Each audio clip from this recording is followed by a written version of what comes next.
ওমর রমজানের ওই রোজার শেষে এলো খুশির ঈদ। রমজানের চাঁদ দেখা গেলে গানটির কথা খুবই মনে পড়ে যায়। আর এই গানটি বাজলে যেন মুসলমানদের ঈদের আনন্দ দ্বিগুণ হয়ে যায় প্রত্যেকটি ঘরে ঘরে। আর এই গানটি লিখেছেন জাতীয় কবি কাজী নজরুল ইসলাম। গানটি প্রথম গেয়েছেন শিল্পী আব্বাস উদ্দিন। সেবা সঙ্গীতের খ্যাতির শিখরে তখন পৌঁছে গিয়েছেন কবি কাজী নজরুল ইসলাম। আর একদিন রেকর্ডিং শেষে বাড়ি ফেরার পথে রাস্তায় হঠাৎ তাকে থামান শিল্পী আব্বাস উদ্দিন। কবি কাজী নজরুল ইসলামের কাছে তিনি একটা আবদার করে বসেন। তখন কবি বলেন, আব্বাস বলো কি দাবি তোমার?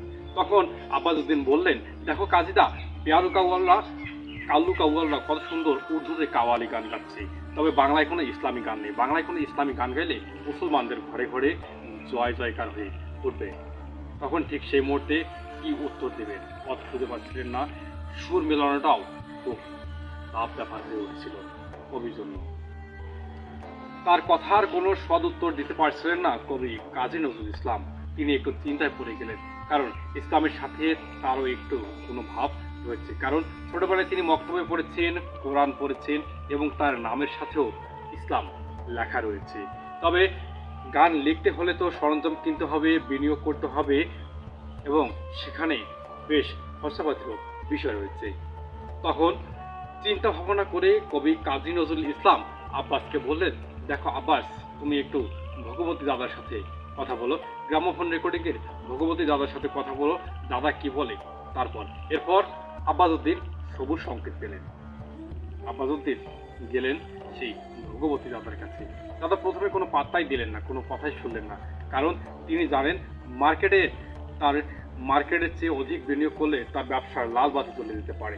দীর্ঘ 6 মাস আব্বাস উদ্দিন ঘোরার পর সে ভগবতী দাদা রাজি হলেন। এরপর কবি কাজী নজরুল ইসলামের পান এবং চা পছন্দ।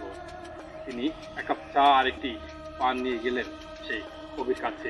এরপর কবি ঘরের দরজা লাগিয়ে দিয়ে চা আর পান সাথে নিয়ে আধা ঘন্টা যাবত ঘরের দরজা লাগিয়ে দিয়ে লিখলেন সেই গানটি। আর শিল্পী আব্বাস উদ্দিনও বাহিরে অপেক্ষা করতে লাগলেন। সময় কাটানোর জন্য নানা তাল বাহানা করতে থাকলেন আব্বাস উদ্দিন। আধা ঘন্টা পর গানটি লিখে বের হয়ে এসে কবি কাজী নজরুল ইসলাম আব্বাসের হাতে একটি ছোট্ট কাগজ ধরিয়ে দিলেন। আর সেই কাগজটি নিয়ে গিয়ে এরপর রেকর্ডিং করলেন। হারমোনিয়ার ওপর হাত এবং চোখ রাখলেন আব্বাস উদ্দিন সেই কাগজের দিকে। কাগজটি ধরেছিলেন জাতীয় কবি কাজী নজরুল ইসলাম। এরপর গানটি রেকর্ড করলেন। তারপর ঈদের ছুটিতে শিল্পী আব্বাস উদ্দিন বাড়িতে গেলেন। এরপর বাড়ি থেকে গ্রামে করে যাচ্ছিলেন ঈদের ছুটি শেষে তার কলকাতায় কর্মস্থানে। সেই কর্মসংস্থানে যাওয়ার সময় রাস্তায় এক যুবকের কণ্ঠে তিনি শুনতে পেলেন, ওমর রমজানের ওই রোজার শেষে এলো খুশির ঈদ। যাওয়ার সময় তিনি কিভাবে যাবেন তা ভেবে কুল পাচ্ছিলেন না, হয়েছিলেন। সেই যুবকের কণ্ঠে গানটি শোনার পর তার একটু ঠান্ডা বাতাস বইল তার শরীরে।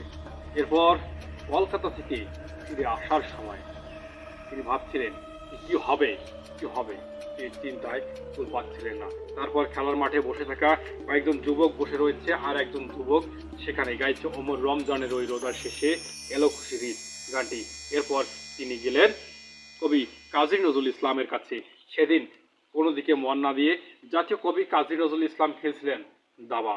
আর সেদিন আব্বাস উদ্দিনের কণ্ঠ শুনে খেলা বন্ধ রেখে এসে আব্বাসকে জড়িয়ে ধরে বললেন, আব্বাস, তোর গান তো বাজারে সেই হিট হয়েছিল। এই চমৎকার ঘটনাটি ছিল গানটির নেপথ্যের কাহিনী। ওমর রমজানের ওই রোজার শেষে এলো খুশির ঈদ এই গানটির চমৎকার কাহিনী শুনলে আপনার চোখে ছলছল করে পানি চলে আসবে। এমন নিত্য নতুন ভিডিও পেতে আমাদের চ্যানেলের সাথে থাকুন। ফেসবুক পেজে ফলো করুন, ইউটিউবে সাবস্ক্রাইব করুন। ধন্যবাদ।